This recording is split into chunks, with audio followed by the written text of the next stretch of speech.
Merci, Monsieur le Président. Je remercie mon collègue Bensouda Yahia de m'avoir invité. Effectivement, quand il m'a invité à intervenir, moi, pédiatre, gastro-entérologue, nutritionniste, je lui ai dit, mais bon, qu'est-ce que je vais raconter à cet ensemble de scientifiques parce que j'ai l'impression qu'en fait, vous avez travaillé, il y a beaucoup d'experts parmi vous sur l'ensemble des points que je vais brièvement aborder. Mais finalement, je me suis dit, bon, nous, les pédiatres, on est plutôt en amont et la plupart des produits sont destinés à l'adulte. Et donc, peut-être que ce serait intéressant de partager avec vous notre épidémiologie pour voir un petit peu dans quelle mesure ce que vous faites nous concerne. Alors, l'épidémiologie nutritionnelle au Maroc. Au Maroc, pendant longtemps, notre relation avec la nutrition était limitée pendant longtemps essentiellement aux maladies de carence. Mais nous connaissons actuellement une période de transition nutritionnelle avec l'émergence de maladies en rapport avec l'impact de l'urbanisation, la mondialisation et quand même un certain niveau de développement économique. Et pareil en ce qui concerne le mode de vie, les habitudes alimentaires et le comportement alimentaire donc, de la population qui a tendance à évoluer. Et pendant longtemps, notre gouvernement, nos scientifiques et le ministère de la Santé s'est intéressé essentiellement à ce qu'on appelle la population vulnérable ou la population à risque. Donc pour nous, c'est essentiellement les enfants, notamment les moins de 5 ans, avec la problématique des carences en macronutriments. Et je pense qu'on a actuellement dépassé, même si je cite marasme, kwashiorkor, donc maintenant c'est très très rare. Par contre, on reste confronté à l'hypotrophie et au faible poids de naissance, donc le retard de croissance intra-utérin.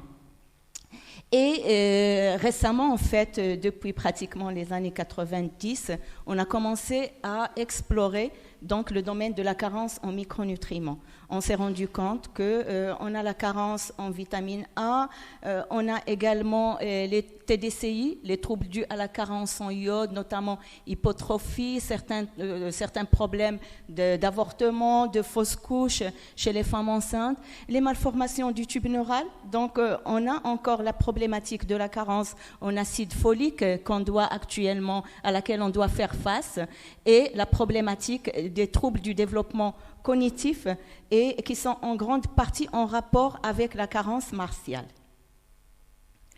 Là, c'est quelques données épidémiologiques pour voir un petit peu leur évolution sur les années. Là, la malnutrition chronique, vous voyez, en 87, elle concernait 20% des enfants de moins de 5 ans. Elle a tendance à diminuer, mais elle reste quand même à 10%. Et en fait, là, il y a beaucoup à faire encore en matière d'éducation nutritionnelle. Alors, la malnutrition aiguë, là, en 2003, en fait, la malnutrition aiguë de 2%, 3%, c'est ce qui est toléré scientifiquement. On peut considérer qu'on n'a plus de problématique de malnutrition aiguë. C'est ce que j'ai dit, marasme, kwashiorkor, on ne le voit pas. Mais cette épidémiologie varie quand même en fonction des années et notamment en fonction des pluies. Donc, les années de sécheresse, on a une augmentation de la prévalence de la malnutrition aiguë. Et puis, on a le retard statural. Alors, le retard statural, il reste une problématique, donc jusqu'à présent, de l'ordre de 20%. Donc là, je vous fais grâce de ces prévalences, mais je m'arrête quand même au niveau de la carence en fer, qui reste une problématique. Je sais que c'est encore une problématique aussi bien dans les pays industriels que dans les pays en développement. Et là, elle concerne à peu près 3% de la population, donc les moins de 5 ans, mais également en grande partie les femmes enceintes. Donc la carence en vitamine A, heureusement, ce n'est pas la xérophthalmie, donc ce n'est pas les formes symptomatiques, mais c'est essentiellement les formes donc, sériques sur le dosage du rétinol. Donc, on a dépisté certains taux qui sont assez bas. Et le rachitisme radiologique, donc très rare. En fait, le rachitisme, il y a la supplémentation en vitamine D qui est de mise depuis fin des années 70 et qui joue son rôle. Donc, le rachitisme est actuellement exceptionnel. Alors, par rapport, donc, on sait que finalement, la malnutrition est la plaque tournante de l'ensemble des pathologies d'AVC, donc l'hypertension artérielle est un tueur silencieux. Alors, elle est très fréquente chez nous, elle concerne 15 à 40% de la population adulte. Alors, autre maladie nutritionnelle, l'obésité. Alors, on sait que l'obésité, elle est pourvoyeuse d'hypertension artérielle, de diabète, de dyslipémie, et puis elle favorise le cancer. Et elle commence également à émerger chez nous. La dernière enquête du ministère de 2000, donc parmi la population, donc les plus de 20 ans, on a une prévalence de 13%. Nutrition et cancer, donc je sais, vous en avez parlé ce matin. Et au Maroc, on a 40 000 nouveaux cas de cancer par an, dont 1000 cas concernent les enfants. Donc, soit une prévalence de 100 à 180 cas par 100 000 individus, ce qui est quand même assez important. On a, là, c'est une étude épidémiologique à l'INO, c'est l'hôpital d'oncologie de Rabat, donc, qui recrute finalement l'ensemble des malades atteints de cancer au niveau du pays. Là, concernant ces statistiques qui couvrent 85-2002, le cancer du sein vient en premier, et le cancer gynécologique et le cancer digestif. Alors finalement, on sait, vous le savez, toutes les études expérimentales et les études d'intervention nutritionnelle sont en faveur du rôle que peut jouer la nutrition dans la prévention de l'ensemble de ces maladies. Alors pourquoi les pédiatres? Parce qu'on considère que agir précocement, c'est important. Et c'est appuyé par ce travail de Barker, donc qu'il a présenté en 1986. Donc, il a fait finalement une étude qui s'est intéressée à 16 000 hommes et femmes en Angleterre, et il a trouvé que le taux de décès par maladie coronarienne diminue de moitié entre les sujets qui avaient un faible poids de naissance et ceux qui avaient un poids de naissance qui était normal. Alors, son hypothèse, c'est que des facteurs d'adaptation fœtale à des apports nutritionnels materno-placentaires insuffisants existent, et que finalement le nouveau-né, il est incapable, et le nourrisson incapable d'affronter des apports quand ils sont supérieurs à ses besoins. Alors les nouveau-nés, finalement, les retards de croissance intra-utérin notamment, ce sont des enfants qui sont dans un système d'épargne. Et quand on leur donne une alimentation en excès, donc on déséquilibre leur système d'épargne sur le plan métabolique, et ce système, il est bien sûr inadapté à tout ce qui est excès. Alors finalement, qu'est-ce qu'il a retenu, Barker? C'est ce concept finalement de programmation nutritionnelle ou de programmation fœtale. Et finalement, que fait la génétique? Est-ce qu'elle est importante? La génétique, elle est importante, oui. Vous avez parlé de l'obésité cet après-midi, mais elle est conditionnée par l'environnement nutritionnel, notamment durant les premières phases de la vie. Et d'ailleurs, il a publié son livre de Best Start, donc quelle est la meilleure façon de démarrer dans la vie, et ça parle essentiellement donc des nouveau-nés. Et puis il y a eu le congrès mondial en Inde en 2001 qui a été autour de l'origine fœtale des maladies chroniques. Donc actuellement, beaucoup d'études, des données expérimentales chez l'animal, les données épidémiologiques et observationnelles chez l'homme, et notamment en ce qui concerne les sujets de petit poids de naissance et de petite taille, ont démontré une incidence élevée de maladies coronaires, d'hypertension artérielle, d'hypercholestérolémie, de diabète de type 2 et le risque d'obésité, donc chez cette population qui présente un retard de croissance intra-utérin, notamment à l'âge adulte. Alors, dans le pré-programme, on m'a demandé de parler, j'avais dit qu'on parlera nutrition santé, on m'a demandé de parler nutrition et risque de surpoids. Donc j'ai enlevé des diapos et j'ai pas de diapos sur nutrition et risque de diabète. Là, c'est uniquement sur le programme final. Donc, quels sont les facteurs qui interviennent? La dénutrition maternelle pendant la grossesse, et on a vu le concept de programmation nutritionnelle. Les apports protéiques élevés, on va voir qu'il y a beaucoup d'études qui finalement mettent en cause des apports protéiques élevés chez les nouveau-nés, chez les nourrissons, comme responsables d'une obésité chez l'enfant. L'allaitement maternel et les laits industriels. Le lait maternel, rassurez-vous, il a un rôle protecteur contre le surpoids.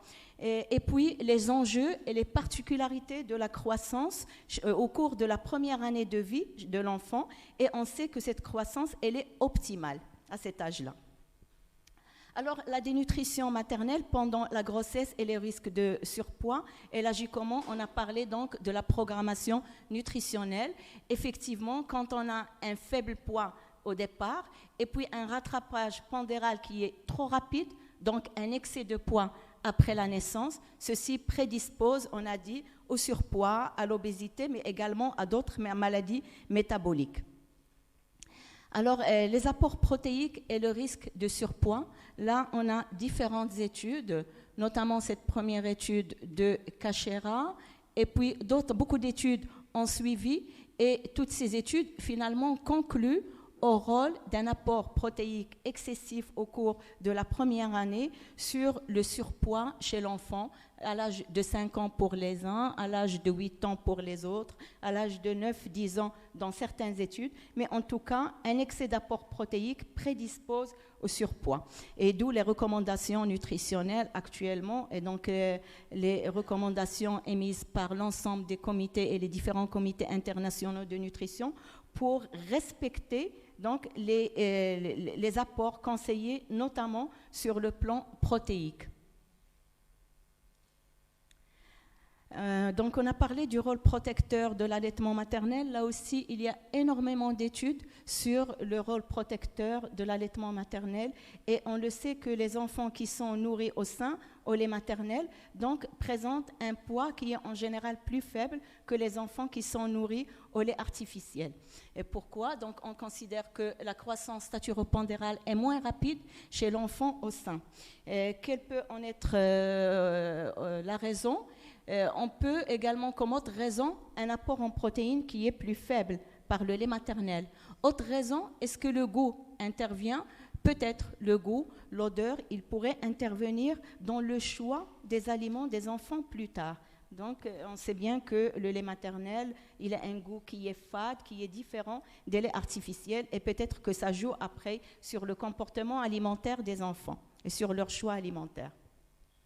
Alors, on a dit les enjeux lors de la première année. Effectivement, l'enfant, il double son poids de naissance à l'âge de 5 mois et il le triple à 1 an. Donc, la première année est une année de croissance qui est optimale. Et si elle est excessive, donc ça peut être gênant et dégénérer vers le surpoids. Alors, d'où l'intérêt de dépister le risque de surpoids. Là aussi, le dépistage, il est très important et il ne peut être fait que par les pédiatres, mais également les médecins généralistes qui interviennent dans les SMI et tôt. Alors, il n'y a pas de définition universelle comme chez l'adulte par rapport au surpoids.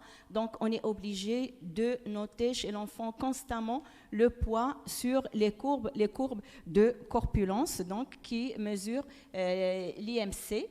Et quand on a des valeurs supérieures au 97e, là, on va vers le surpoids et puis après vers l'obésité. Et puis également, un autre paramètre qui est important chez l'enfant, c'est l'âge du rebond d'adiposité. En général, il est après 5 ans, on va voir ce que c'est. Et c'est un indicateur également prédictif du surpoids. Alors, voilà les courbes de corpulence que nous utilisons chez l'enfant. Donc, on voit bien que l'IMC, donc l'enfant, présente une certaine surcharge en fait en graisse au départ. Et ça, on le sait que quand on prend d'ailleurs même les apports, le lait maternel et les apports en bas âge, on a un apport en graisse qui est de l'ordre de 40 à 45%, donc par rapport à l'énergie totale. Et puis, cet apport énergétique en graisse diminue par la suite. Donc, on peut considérer, on a un IMC qui est augmenté donc au cours des 2-3 premières années.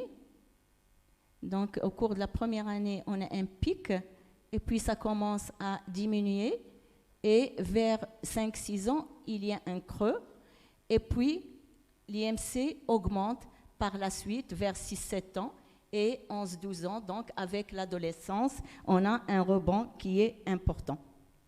Alors, vous voyez que l'âge du rebond d'adiposité ne doit pas être inférieur à 5 ans. La courbe garçon, fille, garçon.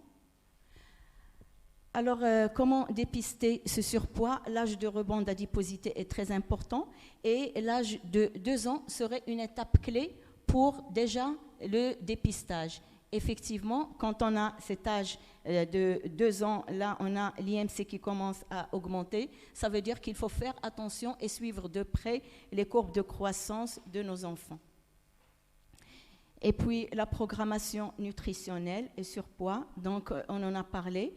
Et effectivement, cette programmation nutritionnelle, la programmation fœtale, elle induit une certaine vulnérabilité aux facteurs de l'environnement. Et quels sont les facteurs de vulnérabilité? C'est le retard de croissance intra-utérin et une croissance qui est trop rapide par la suite, pendant les premiers mois. Donc, ce sont des facteurs qu'il faut appréhender pour une prise en charge nutritionnelle correcte de l'enfant.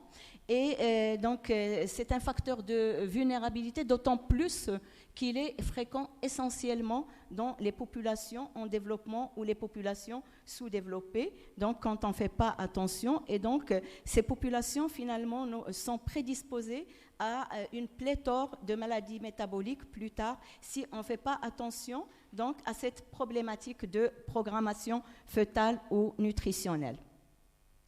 Alors, j'en arrive à la fin. Finalement, notre défi, et le défi de notre pays, c'est une nutrition préventive, notamment par rapport à la pédiatrie où on n'a pas beaucoup de produits. Donc, la pédiatrie s'appuie beaucoup sur la prévention avec des apports adéquats en macro- et micronutriments au bon moment pour une croissance physique, mais un développement également mental qui est optimal, et également la mise en place d'un système immunitaire efficace en s'intéressant au couple mère-enfant toujours. Donc, pour conclure, Monsieur le Président, à la lumière de l'ensemble de ces données épidémiologiques, la recherche, il faut promouvoir une vision intégrée de la nutrition, notamment du point de vue du pédiatre, qui inclut le couple mère-enfant, et promouvoir une nutrition préventive en luttant contre les carences, mais avec un monitoring pour limiter l'émergence d'autres maladies nutritionnelles. Notre objectif étant nutrition optimale, nutrition santé, mais en essayant également d'accompagner la mondialisation et le changement de comportement alimentaire pour éviter la pléthore de maladies métaboliques, mais également identifier les comportements sains dans notre population et essayer de les promouvoir. Donc ne pas tout importer, et peut-être qu'on arrivera demain à une nutrition thérapeutique. Je vous remercie.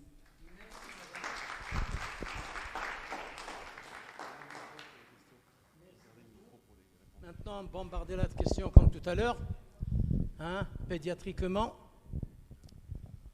Alors, les héros sont fatigués, mais on a encore une autre séance. Je vais vous donner les recettes pour maigrir intelligemment ou pour grossir intelligemment aussi. Sans grand dommage, mais ils l'ont mise à la fin, c'est pour vous faire brouter les plantes marocaines. Bon, alors, des questions pour Walou? Quand même. Voilà. C'est une question. Oui.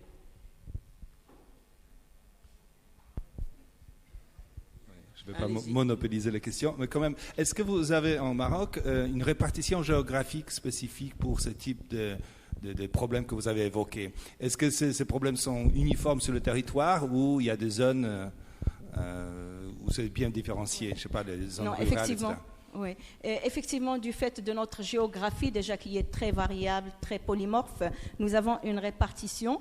On sait par exemple que les zones du sud, c'est là où on a le plus de carences en vitamine A. Parce que là, il y a moins de légumes, c'est des zones où il y a désertique, la sécheresse, etc. Donc, on a davantage de problèmes de ce genre.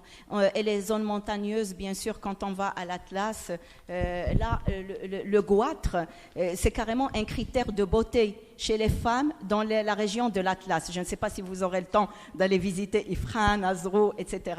Et là, on fait même des tatouages à ce niveau-là pour le mettre en exergue, tellement c'est fréquent. Parce que c'est des zones de carence. Restez dans la lumière, s'il vous plaît.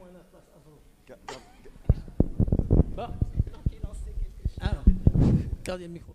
D'autres questions? Oui, une petite vous plaît. remarque. Non.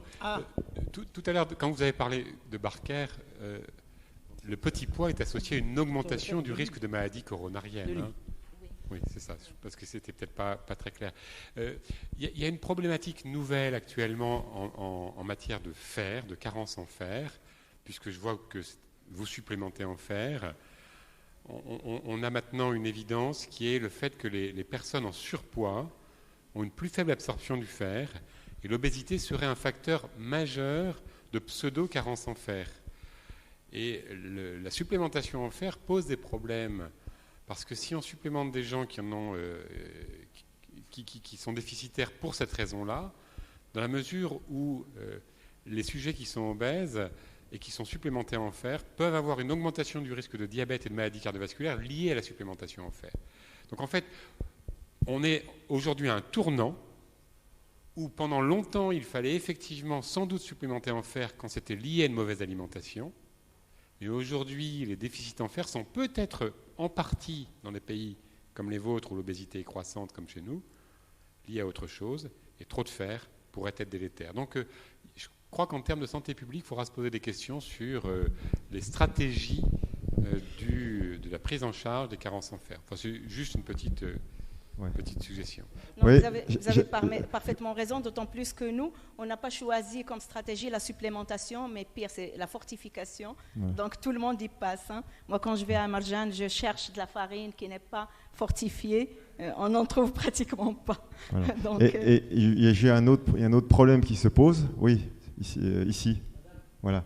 Il y a un autre problème qui se pose. Une fois, j'étais à un congrès international qui se tient à Beauvais, où ils ont étudié tous les laits supplémentés en fer, et tous les laits supplémentaires en fer avec les oméga 3 notamment, et les acides gras oxydés, et donc normalement devraient être incompatibles avec la consommation alimentaire. C'est-à-dire que normalement, le fait de supplémenter en fer des laits les rendait incompatibles à la consommation. Oui, pour renforcer ce que raison. Oui, donc heureusement c'est vrai qu'on y avait pensé, on avait pensé au lait au départ, mais ça n'a pas été retenu, d'autant plus qu'il change de couleur. Oui, pour renforcer ce que...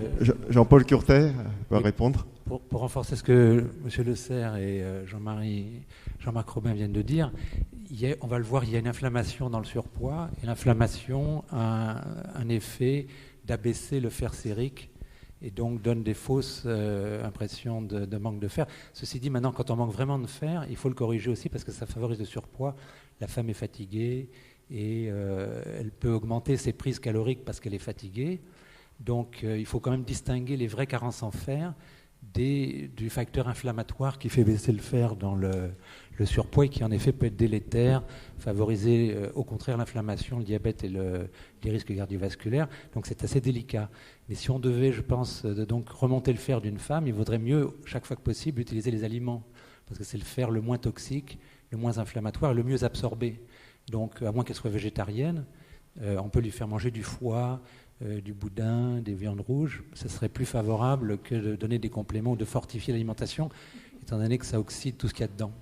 Voilà. Oui, c'est vrai que c'est ce qu'on avait dit au départ, d'autant plus qu'actuellement, en ce qui concerne le foie, on a le foie de poulet et de dinde qui ne coûte pas cher, parce que le boudin, on ne peut pas, dans la religion musulmane, il n'est pas halal.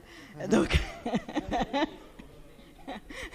voilà, je le sais. Hein. Dernière question. Dernière question et une petite info. Enfin, je voudrais savoir pourquoi c'est les enfants qui sont allaités au lait, on demande de ne pas leur donner de l'eau avant 6 mois. Les enfants allaités au lait, on demande de ne pas leur donner de l'eau avant 6 mois. De l'eau. Pardon, de l'eau. Ah oui. En fait, c'est parce que c'est pour encourager l'allaitement maternel exclusif. Parce que actuellement, l'allaitement maternel exclusif, c'est préconisé jusqu'à 6 mois ou 4 à 6 mois. Mais dès qu'on introduit autre chose, introduire l'eau, ça encourage à introduire des tisanes, ça encourage à carrément commencer une diversification. Donc, et puis le lait maternel, il joue également ce rôle contre la soif, etc. Donc, il vaut mieux, plutôt que donner de l'eau, augmenter la fréquence de l'allaitement maternel. Sauf si vraiment il fait très très chaud, là on conseille quand même d'en donner un petit peu.